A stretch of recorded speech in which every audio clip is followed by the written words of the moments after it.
Okay, I want to show you guys how to solve this exponential equation where the bases are e and pi, two of the most famous numbers in math, right? And I think this is pretty cool. So check this out. First, we have e to the x, and that's equal to pi to the x minus 1.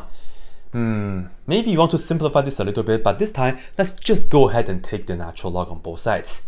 And the reason is because we have the e to the x, right?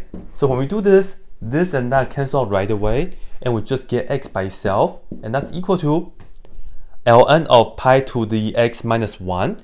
We can put the x minus 1 to the front, so we can say that's x minus 1 times ln pi.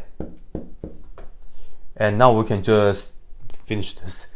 Take this, distribute the usual way, so get x is equal to x times ln pi minus ln pi, and then I want to simplify so that it's nicer.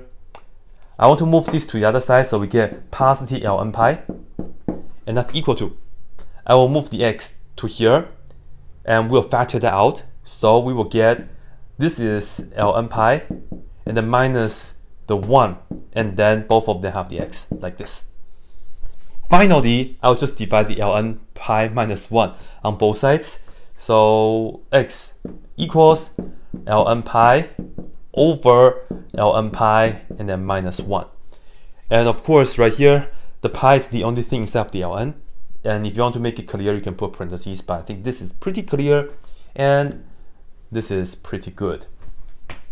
So if you wonder how big this is, well, you can just enter this on the Word file or something, and you can let me know what the answer is.